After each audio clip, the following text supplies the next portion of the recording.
Alpha Centauri fica muito longe daqui, e se você quiser de maneira realista e até lá, é bom você prestar atenção nisso. Vamos ver agora como podemos viajar anos-luz de uma maneira muito rápida, sem quebrar as leis da física. Veremos como será possível encontrar um dia que vai durar 1 trilhão de anos quando a gente chegar lá, e enfim, descobriremos o que devemos fazer com esse dia quase infinito de Alpha Centauri. E vamos começar a nossa viagem com algo essencial para se chegar em Alpha Centauri. Precisamos primeiro entender quanto pesa a sua sombra.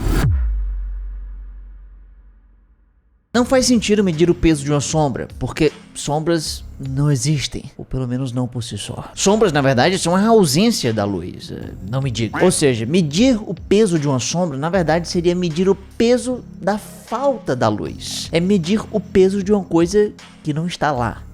Isso é um pouco estranho. Por exemplo, eu agora mesmo estou medindo o peso de um Lulu da Pomerânia aqui nas minhas mãos. Pois é, isso não faz muito sentido. Não tem como a gente medir algo que não está lá. Mas nada impede da gente dar uma forçadinha na barra. Por exemplo, eu posso interpretar a ausência de um Lulu da Pomerânia como o oposto da sua presença. Então, se um Lulu bem alimentado e robusto em uma balança marca incríveis 100 gramas, a sua ausência marcaria menos 100 gramas. Ah, mas não existe peso negativo. Sim, você pode argumentar isso, mas qualquer balança de 10 reais que você pode ter aí na sua casa pode sim medir um valor negativo. Basta primeiro eu pegar um Lulu, botar em cima de uma balança, ver que o colega tem 100 gramas e aí zera a tara da balança. Depois eu tiro o Lulu e aí nós podemos ver que a ausência dele é igual a menos 100 gramas. Então podemos dizer que, de certa forma, essa poderia ser a medida de algo que não está lá. E essa interpretação também vale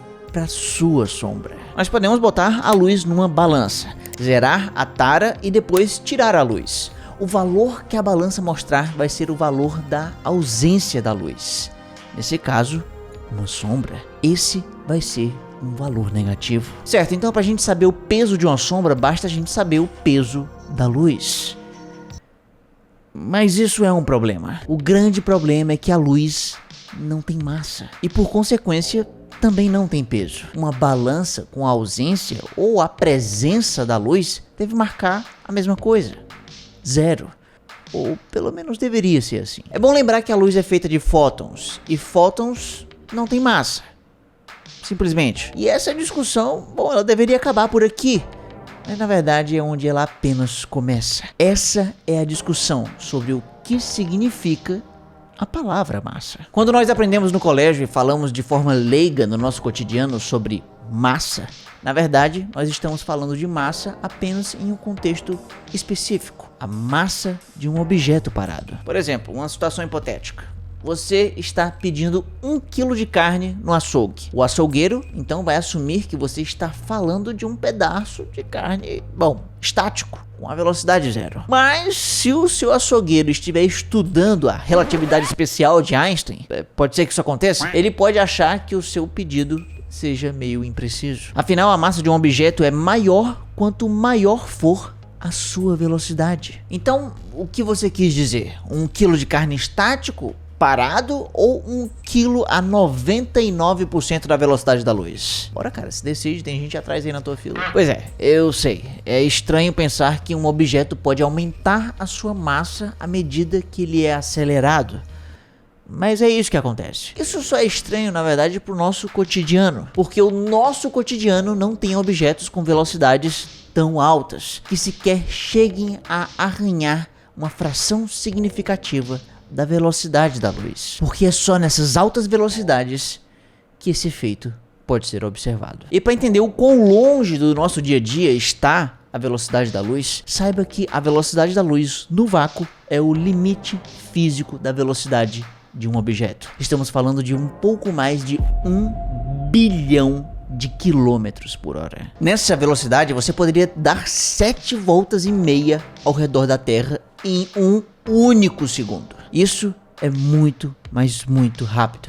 E nada pode ir mais veloz do que isso. É essa rapidez que basicamente nenhum objeto do nosso dia a dia atinge. E, na verdade, nem sequer chega miseravelmente perto disso. Não há objetos ao seu redor que cheguem perto nem de 1% de 1% da velocidade da luz. 1% de 1% da velocidade da luz ainda é mais de 100 mil quilômetros por hora. Aviões comerciais não chegam nem a 1000. Por isso podemos dizer que no seu cotidiano, mesmo a coisa mais rápida que você pode se lembrar, ainda assim vai ter uma velocidade extremamente baixa em comparação com a luz. Em comparação com a luz, tudo que você conhece está basicamente parado. E nessas situações, a massa de um objeto, na prática, é basicamente constante. Isso é o que nós chamamos de massa de repouso. É isso que nós estamos nos referindo no nosso dia a dia, quando a gente fala a palavra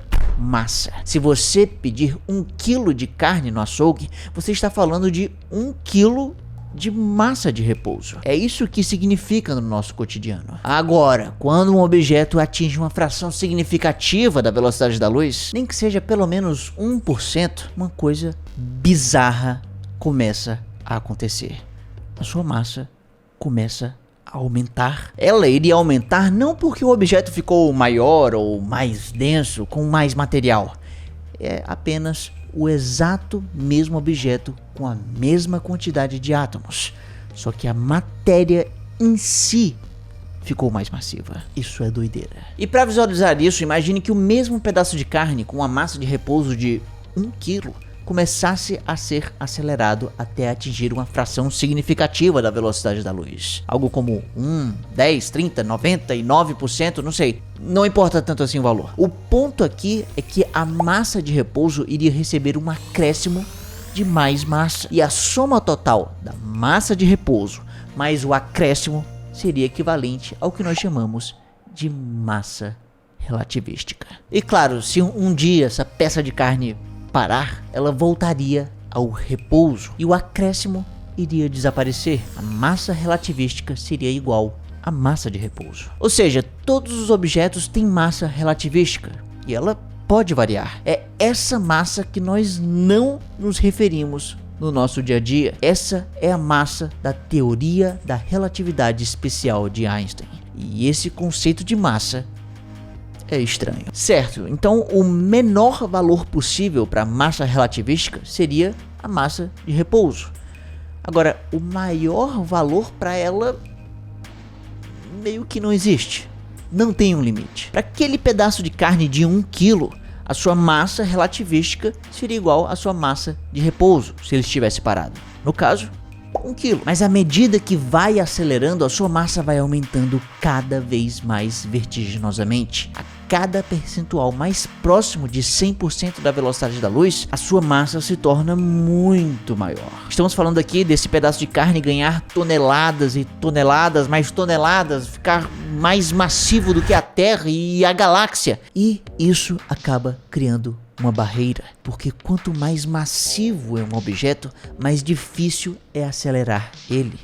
Ou seja, mais energia você precisa para chegar cada vez mais perto da velocidade da luz. Então, acelerar um objeto de 0 a 1% da velocidade da luz é preciso de bastante energia, mas para acelerar de 98 para 99%, você vai precisar de uma quantidade inacreditavelmente maior de energia. E aí de 99 até finalmente os 100%, você precisaria de mais energia do que existe no universo. Seria necessário energia infinita. É por essas e outras que não é possível atingir e muito menos ultrapassar a velocidade da luz.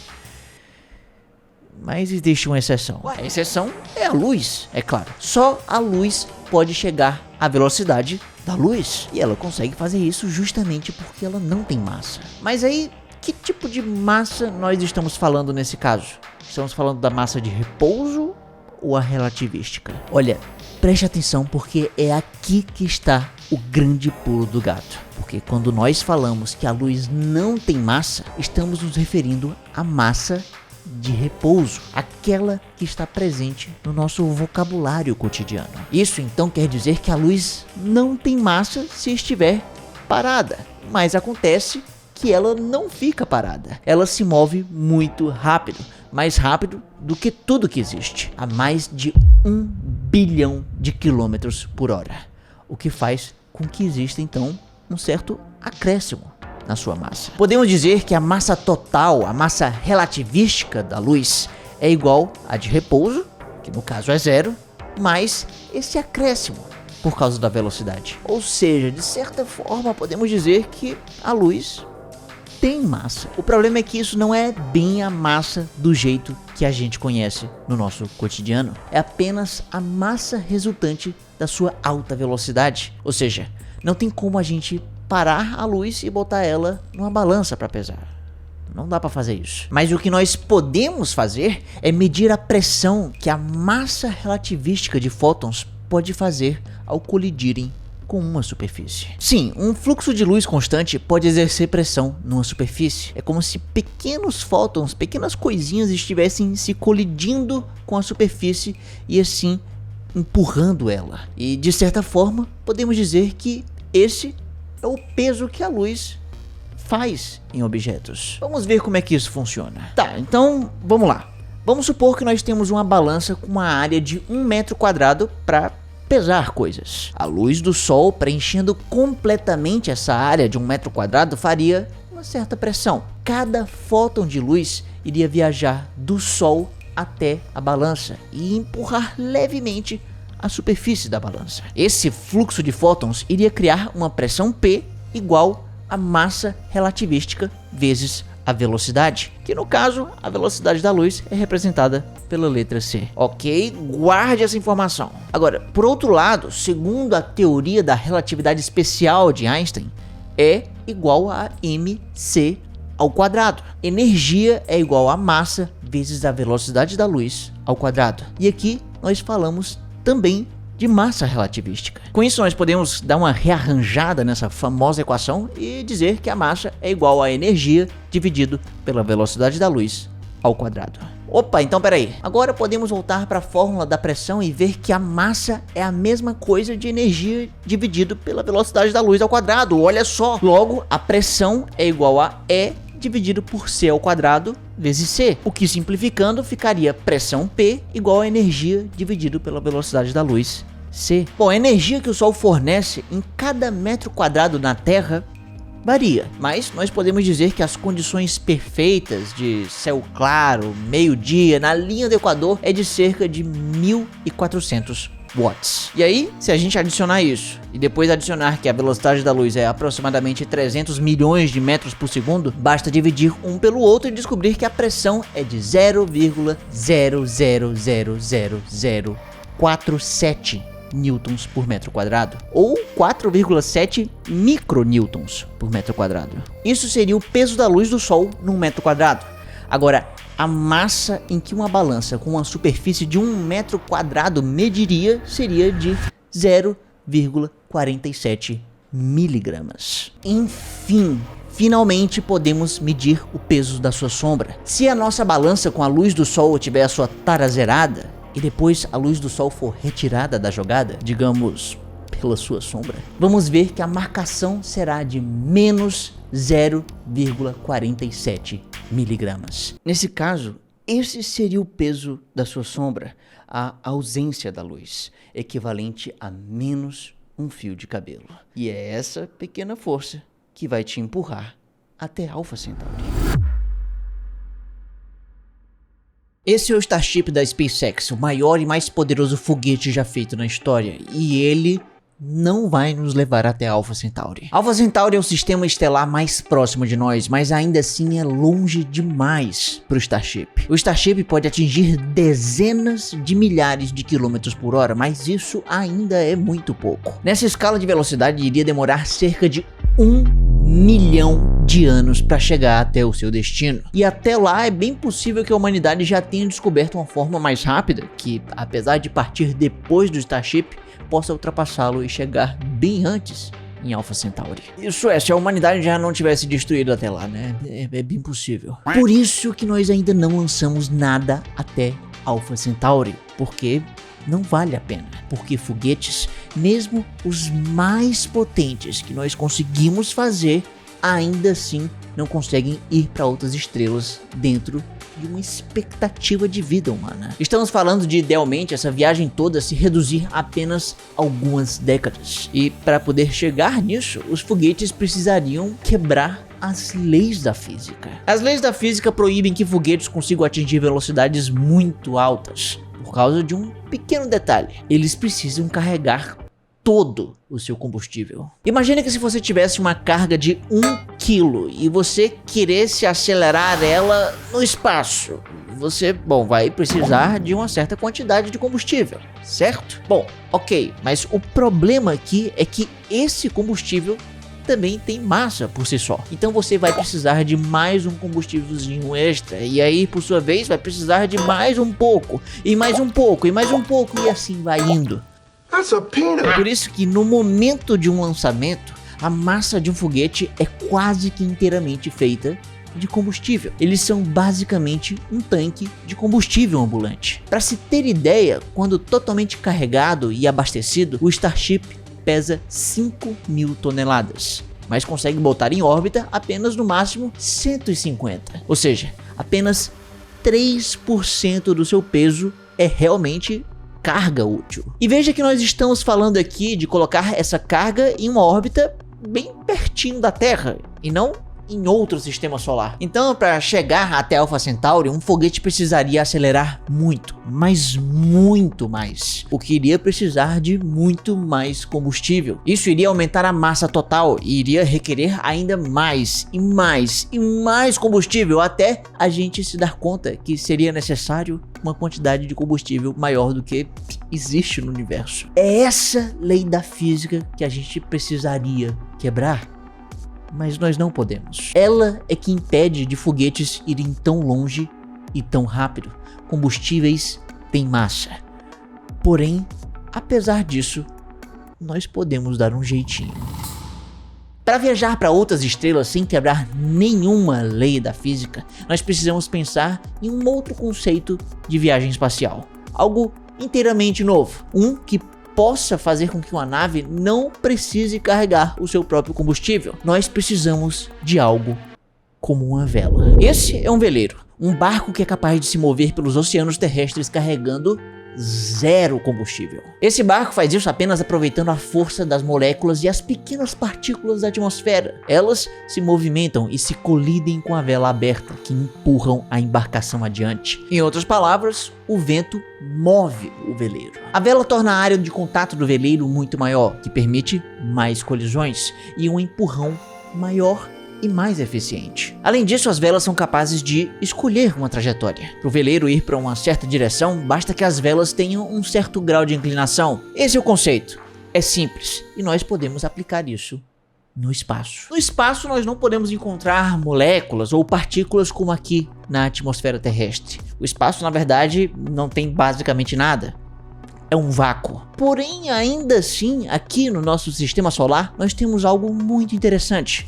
Nós temos a luz da nossa estrela. A luz é feita de fótons, e fótons não têm massa, como nós já estamos familiarizados. Mas ainda assim, por se moverem muito rápido, na velocidade da luz, esses fótons podem exercer uma certa força numa colisão contra uma superfície. É uma força, claro, bem pequena, mas ainda assim ela existe. E aí, fóton por fóton, colisão por colisão, aos poucos é possível ir empurrando uma superfície. Pode ser, talvez até que demore bastante para que aquele objeto ganhe velocidade, mas ainda assim é possível. Então, aplicando os mesmos conceitos de um veleiro, nós poderíamos ter uma espécie de veleiro no espaço, que ao invés de ser movido pelo vento, ele é movido pela luz do sol. Isso é o que nós chamamos de vela solar. E velas solares têm uma aparência bem diferente de um veleiro terrestre. Aqui na Terra, um barco à vela tem ao seu favor as moléculas e as partículas da atmosfera, e em comparação com os fótons, elas são muito melhores em empurrar coisas. Isso faz com que um veleiro no mar seja muito mais facilmente empurrado. Ele pode se dar ao luxo de poder levar consigo muita carga. Agora, já no espaço, os fótons dão um empurrãozinho bem mais fraquinho. E para compensar isso, a carga de uma vela solar precisa ser absurdamente menor do que a de um veleiro aqui na Terra. Idealmente deve ser do tamanho de, no máximo, digamos, um micro-ondas, como o da sua cozinha. E é justamente esse o tamanho da ACS-3, uma nave da NASA lançada em órbita no ano passado. Uma vez que chegou no espaço, esse pequeno objeto que cabia no seu colo começou a abrir suas velas, até chegar à sua extensão máxima de 80 metros quadrados, o que seria a área de 6 vagas em um estacionamento. E aí, para um observador externo, fez com que a carga, ou seja, a nave em si, parecesse apenas um pequeno detalhe perdido ali no meio das velas gigantes. É essa a maior diferença conceitual entre um veleiro e uma vela solar. Velas solares precisam ser extremamente leves para conseguir aproveitar os pequenos empurrõezinhos dos fótons dos raios de sol. Agora percebam uma coisa interessante, porque apesar de precisarem ser leves, as velas em si precisam ter um tamanho enorme, o maior possível, para que assim mais fótons possam colidir e dar um empurrão mais forte. E aí nós podemos encontrar um problema, porque nós temos que construir algo grande, com uma grande superfície, mas ainda assim tem que ser muito leve. Certamente esse é um desafio de engenharia e vai ser difícil. Mas esse não é um desafio para as leis da física. Não há nada no universo nos proibindo disso. A princípio, é plenamente possível construir uma estrutura como essa. Inclusive, a NASA está tão confiante que disse que a tecnologia do ACS-3 pode servir como um teste para coisas muito mais ousadas no futuro, como velas de 2.000 metros quadrados, cerca de meio campo de futebol. Isso é muita coisa. Isso seria suficiente para captar muitos fótons e ser empurrada para altíssimas velocidades. E eu estou falando de números realmente grandes. No futuro, quem sabe, nós podemos abrir uma vela gigante, porém extremamente leve, e aos poucos receber pequenos empurrãozinhos de fótons. E no início, a velocidade pode ser realmente muito baixa, mas depois a nave ia ser acelerada pela luz do sol por um dia, depois mais durante um mês e anos, acumulando velocidade em cima de velocidade, até se tornar 10 vezes mais rápida do que qualquer foguete que já conseguimos construir na história. Porém, isso ainda não vai ser suficiente. Joia. Pois é. Para chegar em Alpha Centauri com essa velocidade, ainda assim iria demorar cerca de 100 mil anos. 100 mil anos. É tudo bem, algo 10 vezes mais rápido do que um foguete. Mas ainda assim, é tempo demais. Muito mais do que uma expectativa de vida humana. Isso acontece porque nossa vela solar iria enfrentar um problema que eu ainda não deixei tão claro. Quanto mais empurrada pela luz do sol, mais longe do sol ela vai estar. E quanto maior for essa distância, mais fraca vai ser a luz do sol. Menos fótons para continuar empurrando a nossa nave. Essa é uma lei da física que nos proíbe de atingir o nosso objetivo. Mas ainda assim, nós podemos resolver esse problema. E se em vez de esperar pelos fótons do sol chegarem até a nossa vela e empurrar, a gente mesmo não jogasse o máximo de fótons possível que pudesse de uma vez dar um gigantesco empurrão na nossa vela? Seria da hora. Bom, essa é a proposta de um projeto ousado chamado de Breakthrough Starshot. Esse projeto propõe velas muito pequenas, porém absurdamente leves, pesando apenas 1 grama. A carga seria um chip do tamanho de uma moeda, que pesaria também apenas 1 grama. Porém, graças à miniaturização da tecnologia, poderia caber todos os tipos de equipamentos de medição necessários. E para acelerar uma pequena nave como essa, o Breakthrough Starshot sugere que um conjunto de lasers muito potentes aqui na superfície da Terra seriam disparados para acertar precisamente uma vela solar pequenininha e ultra leve. Os lasers iriam disparar uma quantidade incrivelmente concentrada de fótons em pouquíssimo tempo, tudo em apenas cerca de 2 minutos. E por isso esse material da vela teria que refletir 99,999% do laser, porque caso contrário, caso reflita um pouco menos, ela pode acabar absorvendo um pouco mais de energia do que deveria dos seus lasers. E o resultado é que essa nave iria fritar quase que instantaneamente. Mas caso isso não aconteça, a força descomunal dos lasers faria com que a vela solar fosse empurrada violentamente em uma aceleração de por volta de 60.000 Gs. Isso é 60.000 vezes a gravidade terrestre. Por isso a vela precisa ser muito resistente. Tipo, muito mesmo. E, pois é, isso seria difícil de construir e muita coisa poderia dar errado no meio do caminho.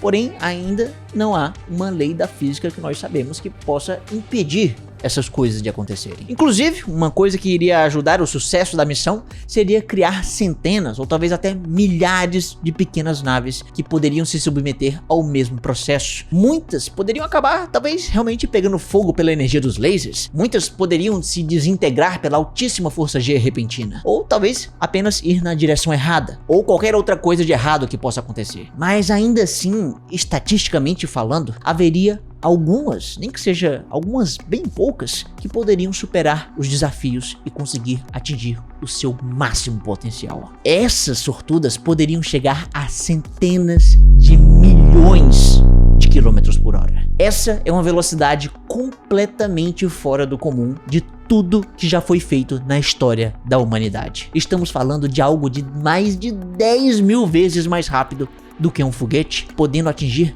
20% da velocidade da luz. Isso seria completamente revolucionário e poderia chegar até Alpha Centauri em apenas 20 anos. Finalmente algo dentro da expectativa de vida humana. E quando essas naves enfim chegassem ao seu destino final, elas não iriam parar para bater uma foto. Elas iriam apenas passar que nem uma bala intergaláctica por Alpha Centauri. Ou seja, depois de décadas e décadas de viagem, elas teriam apenas alguns poucos minutos para rapidamente cumprir a parte mais crucial da sua missão: tirar fotos e capturar o máximo de informação possível desse sistema estelar alienígena. Essa informação então seria apontada direto para a Terra e enviada precisamente até nós. Porém, por estarem tão longe, isso ainda demoraria cerca de 4 anos. E depois de basicamente 25 anos depois do lançamento inicial, nós poderíamos receber imagens das 3 estrelas desse sistema. E quem sabe também de planetas alienígenas. Pois é, com uma certa dose de otimismo, podemos, quem sabe, vislumbrar o grande futuro da humanidade. Talvez a nossa próxima casa seja um lugar onde um dia vai durar muito, mas muito tempo.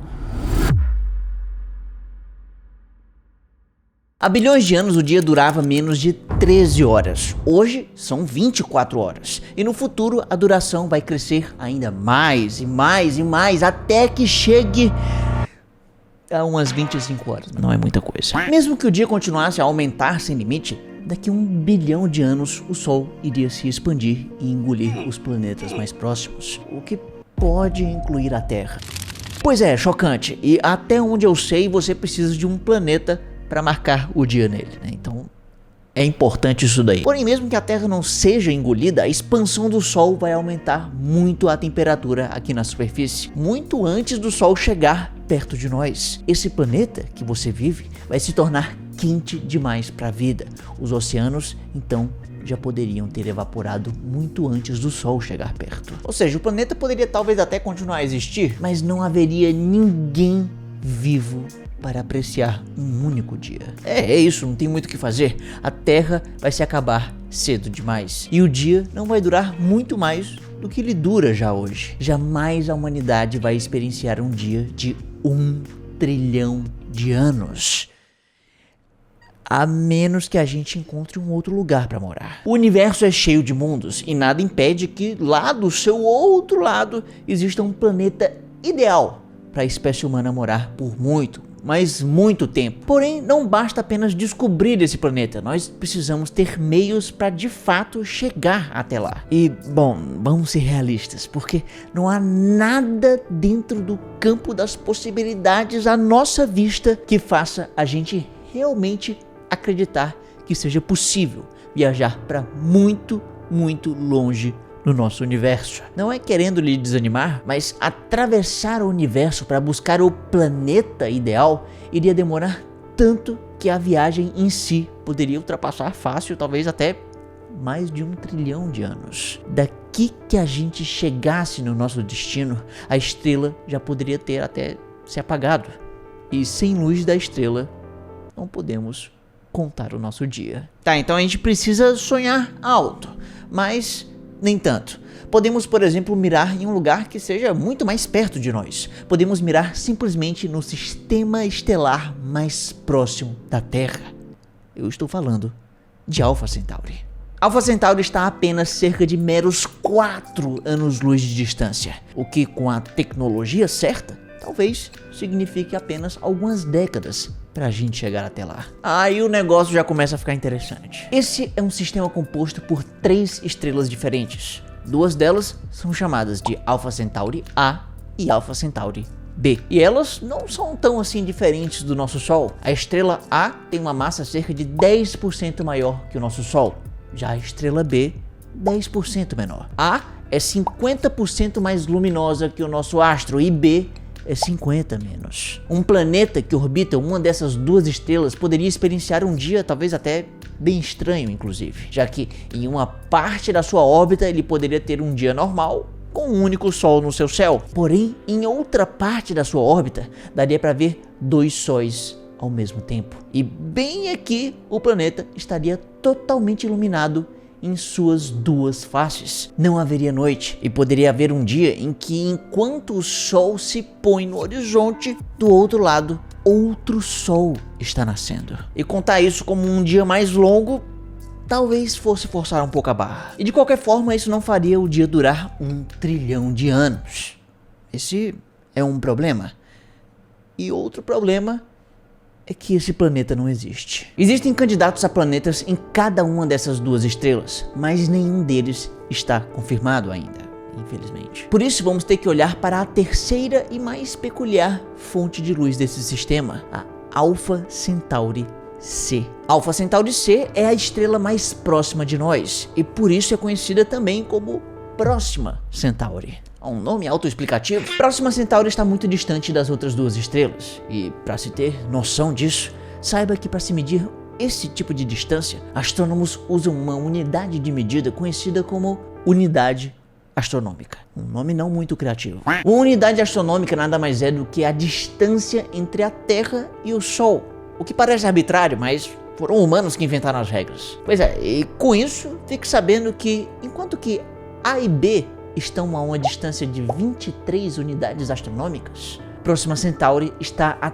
13.000 de distância das outras 2. Tá lá do outro lado. Enquanto que A e B demoram apenas 22 dias para dar uma volta na outra, uma órbita completa de Próxima Centauri ao redor de A e B demora cerca de 550.000 anos. Pois é, e além de ser deixada ali no escanteio, Próxima Centauri é a estrela diferentona desse sistema. Enquanto que A e B são parecidas com o nosso Sol, Próxima está em uma outra categoria estelar. Ela é uma anã vermelha. Anãs vermelhas são o menor tipo de estrela que consome hidrogênio e são muito menos luminosas. Essa nossa vizinha em específico tem apenas 12% da massa do nosso Sol e somente míseros 0,17% da sua luminosidade. Ou seja, Próxima Centauri é pequena, fraca e distante das suas irmãs. Ela é o patinho feio excluído dessa família. Porém, apesar disso,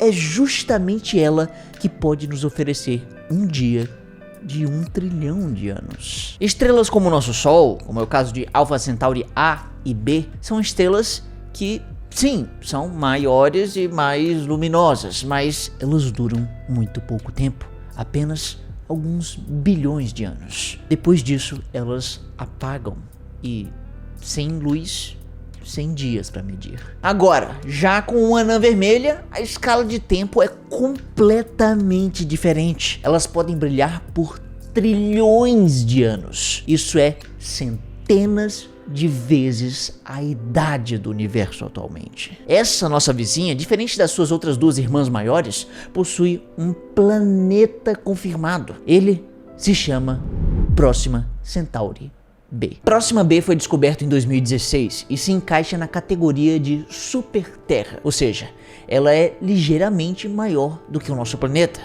E o mais importante, ela está na zona habitável da sua estrela. A zona habitável de uma estrela é uma faixa de distância dela que um planeta não receberia calor demais e nem calor de menos, nem muito quente e nem muito frio, uma temperaturazinha ideal para que se tenha água líquida na sua superfície. E já que essa estrela é muito mais fraquinha do que o nosso Sol, a sua zona habitável também acaba sendo muito mais próxima à estrela. Enquanto que a Terra está a 1 unidade astronômica do nosso Sol, Próxima B está a 0,05, o que é 20 vezes mais perto. Daria para basicamente colocar a órbita de Próxima B e a sua pequena estrela dentro da menor órbita planetária do nosso sistema solar, e com bastante folga. Então, Próxima B tem uma órbita realmente bem pequena, e não é à toa que não demora muito para completar uma volta ao redor da sua estrela. Um ano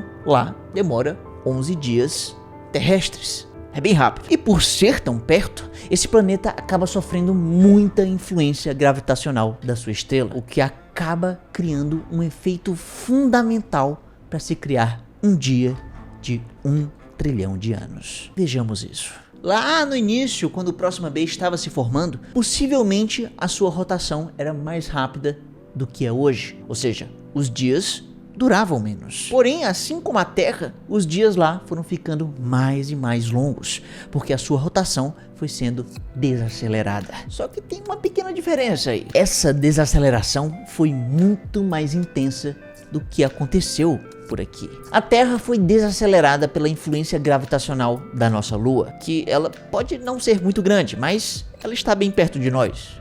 E isso tem consequências. Olhe bem para isso. A gravidade da Lua atrai a parte mais próxima da Terra com mais intensidade. E isso faz com que a Terra seja ligeiramente mais barrigudinha na parte mais voltada para a Lua. E quando a Terra gira, essa barriguinha mais próxima quer seguir adiante. Porém, a gravidade lunar dá uma segurada, como se fosse um cabo de guerra.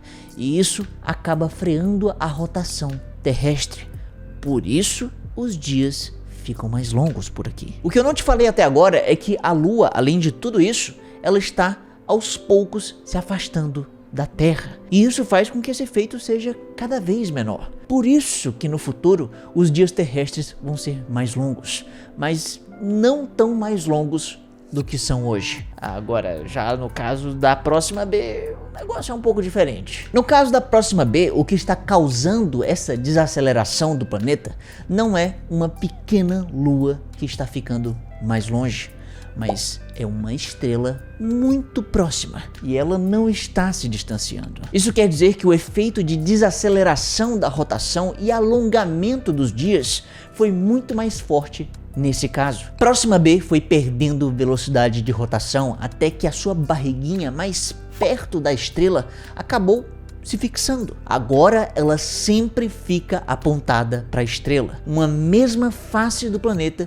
fica o tempo todo virado para a luz, enquanto que a sua outra face fica virada para a escuridão. Essa condição peculiar fez com que Próxima B seja muito quente do lado da luz e muito fria do lado da escuridão. Ambos os extremos, claro, são perigosos e inabitáveis. Porém, entre esses dois há uma possibilidade de existir um anel intermediário de temperaturas amenas, que são ideais para a vida. E é aí que em um futuro, talvez um ser humano vai poder levantar a sua cabeça para ver que no céu há um sol que nunca se move e está sempre parado. Um dia que pode durar 1 trilhão de anos terrestres. Finalmente. Ou quase. Pois é, aqui nós temos que deixar claro uma coisa, porque não é só porque o sol se põe que significa que o dia acaba, porque na verdade depende da sua definição de dia. Um dia pode ser definido como uma rotação completa de um planeta. Estamos falando de 360 graus no seu próprio eixo. Essa é, digamos, a definição mais correta de dia. Não é algo que depende de ciclos de claro e escuro. No caso de Próxima B, perceba que ele continua rotacionando no seu próprio eixo, mas o que há de especial aqui é que o tempo que ele leva para completar uma rotação é igual ao tempo para completar uma volta ao redor da sua estrela. Ou seja, nesse caso, um ano e um dia têm exatamente a mesmíssima duração. Cerca de 11 dias. E bom, 11 dias terrestres é bem longe de 1 trilhão de anos terrestres. Mas calma, ainda existe uma maneira. A única maneira da gente viver um dia tão longo assim seria se a gente fizesse as pazes com a nossa consciência e as nossas próprias definições de dia. É preciso que a gente defina um dia sob um ponto de vista menos espacial e mais individual. Um indivíduo na superfície desse planeta poderia sim, dentro de uma definição mais para perspectiva humana, experienciar um dia que, de certa forma, não acaba. Um sol que não vai embora. E para ele, para aquele indivíduo, isso pode já ser o suficiente. De certa maneira, podemos dizer que esse vai ser um dia que vai durar enquanto o seu sol estiver brilhando. Algo que certamente vai durar 1 trilhão de anos ou mais. E isso vai gerar um desafio para quem quiser morar nesse mundo alienígena. Todo dia o sol nasce e se põe, mas existe um lugar que ele não vai embora. Conheça Svalbard, uma ilha norueguesa, onde você encontra ursos polares, uma cidade soviética abandonada, mais ursos polares, um bunker gelado com quase todas as sementes do mundo e ainda mais ursos polares.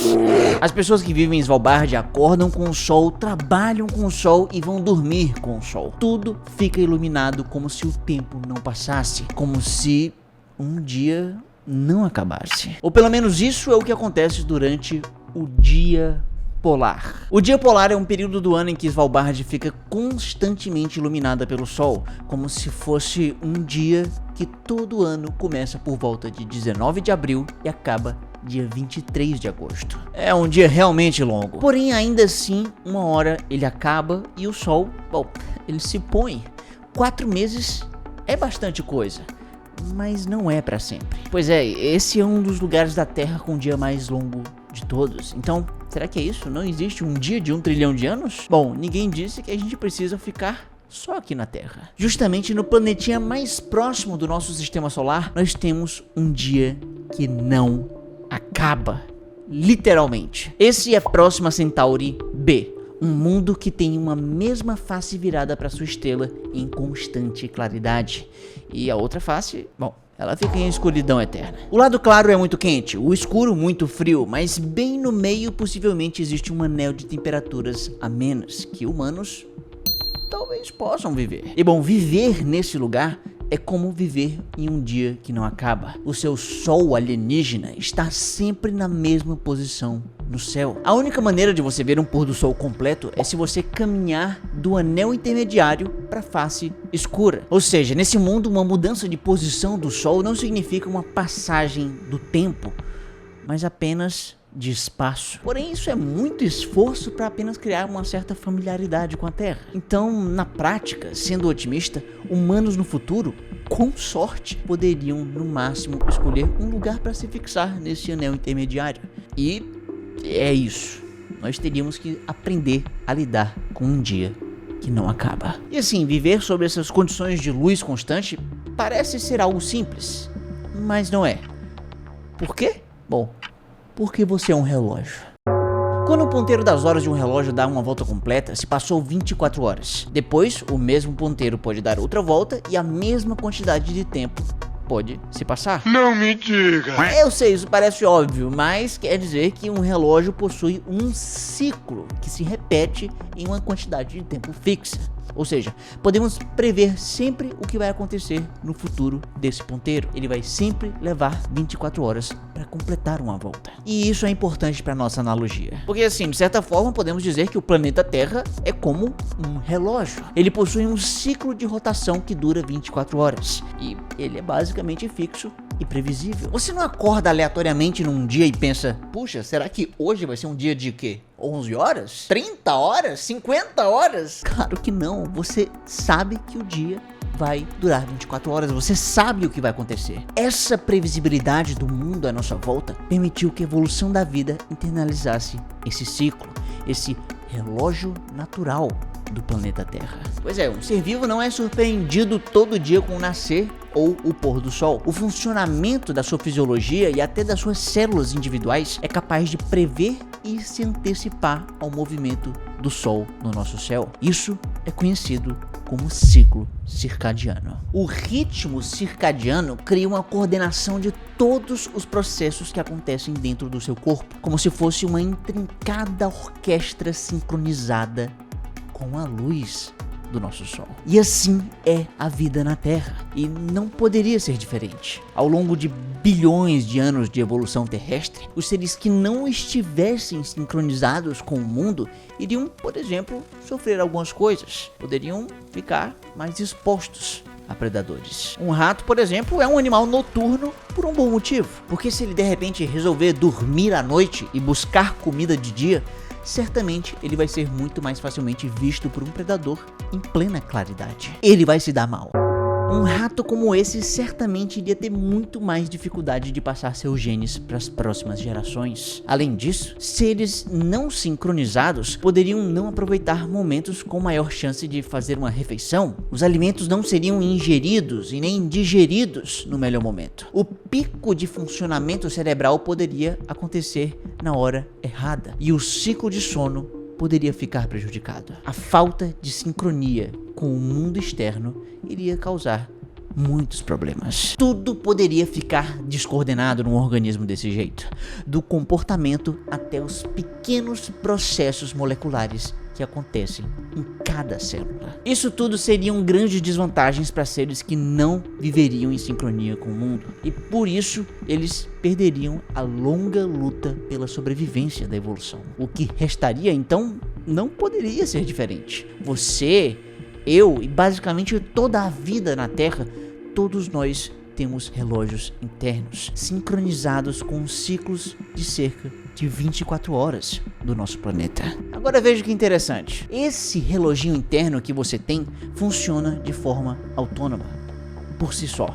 Ou seja, ele não necessariamente precisa estar na Terra para funcionar. Você ou outro ser humano pode muito bem viver em outro planeta e o seu relógio continuar do mesmo jeito de sempre. Você pode, por exemplo, morar até em Próxima Centauri B, sob constante luminosidade, e ainda assim ir dormir, acordar, comer, trabalhar e tudo dentro dos ciclos de 24 horas. Ou pelo menos é assim na teoria. Porque na prática, apesar de poder funcionar sozinho, o seu relógio interno acaba sendo dependente do relógio externo. As mudanças de claro e escuro ao seu redor fazem uma grande diferença. O seu interior tende a sincronizar com o exterior. E eu sei que isso pode parecer até pouca coisa, mas só o fato de você olhar para a luz acaba gerando toda uma reação em cadeia dentro do seu corpo. Dentro do seu olho existem células especializadas que são sensíveis à luz.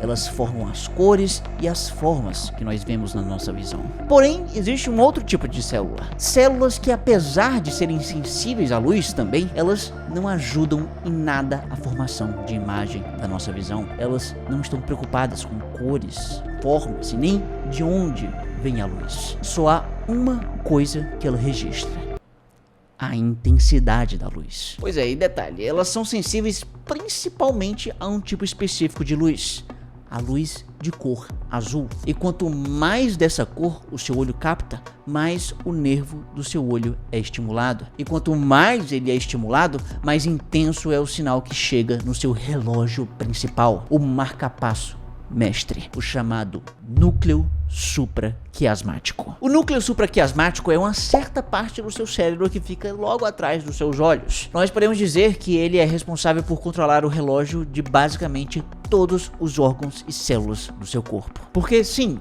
cada uma dessas coisas dentro de você possui um relógio próprio. Você não só tem um relógio interno, você tem vários deles. Um principal que fica no seu cérebro e vários outros periféricos pelo resto do seu organismo. Os seus relógios periféricos são influenciados pelo principal, que por sua vez é sincronizado pela luz. Quanto mais luz azul, mais os seus relógios são levados a crer que está de dia. Caso contrário, seria entendido como noite. E tá, beleza, isso funciona aqui na Terra, mas e em Próxima Centauri B? Em Próxima B haveria um sol alienígena que fica parado no céu e o seu corpo ficaria travado, achando que está sempre de dia. Ou mais ou menos isso.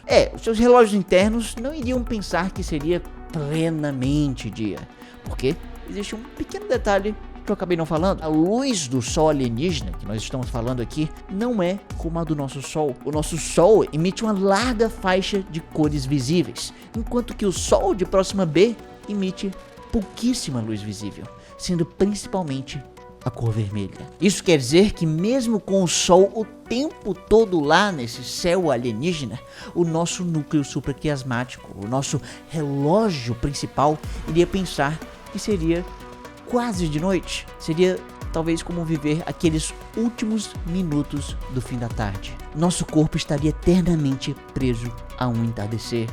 Tudo isso por causa de uma pequena dose de luz azul. Isso faria com que o nosso corpo ficasse totalmente desregulado. Haveria problemas desde o sono até um envelhecimento precoce e uma maior chance de câncer. Ia ser terrível. Mas ainda assim, há uma maneira de resolver isso. Basta a gente voltar a olhar para uma certa ilha bem gelada. Em Svalbard, o dia pode não durar para sempre, mas dura 4 meses. E isso pode já parecer uma eternidade para quem mora lá. E eles deram um jeito de simplesmente conviver com isso. Quando o sol não vai embora por tanto tempo, sabe o que as pessoas dessa ilha fazem de diferente? Nada. Elas continuam suas vidas exatamente do mesmo jeito. Elas continuam com seus horários de sempre para dormir, acordar, comer, trabalhar, fazer compras, se divertir, tomar banho e passear com um cachorro no meio da neve também, talvez. Mas o ponto aqui é que esse é o grande segredo. É apenas se obrigar a continuar a vida, dar um senso de normalidade. A hora que você faz as suas coisas, tudo bem certinho, a hora que você socializa, tudo isso acaba se tornando o relógio externo que sincroniza os seus internos. A diferença que isso faz pode ser inclusive vista bem claramente nesse estudo, com pesquisadores na Antártica, numa época do ano que também o sol não se põe. Haviam 2 grupos de pesquisadores, os que tinham muita coisa para fazer e os que não tinham tanta assim. Os pesquisadores que tinham muito o que fazer precisavam se planejar com horários corretinhos, todos certinhos, tudo cronometrado, e não tinham nenhuma mudança no seu ciclo de sono. Agora, já os pesquisadores que tinham menos coisas para fazer e, digamos, mais tempo livre, podiam se dar ao luxo de não ter horários tão rígidos. Possivelmente, por causa disso, eles tiveram um certo atraso no seu ciclo de sono. Tá, beleza, então significa que seres humanos podem só chegar em Próxima Centauri e se eles tiverem horários certinhos, rigorosos, que nem as pessoas de Svalbard, vai dar tudo certo? Vai dar certo. Não é bem assim, na verdade. Para se morar lá em Próxima B, ainda existem muitos outros desafios a serem superados. E muitos talvez nunca nem sejam. Mas certamente, se um dia a engenhosidade humana conseguir a proeza de dar o seu primeiro passo em Próxima B, rumo à conquista da galáxia e o universo, uma coisa é certa: nós temos muito o que aprender com uma certa ilha gelada e sobre o peso da sua sombra.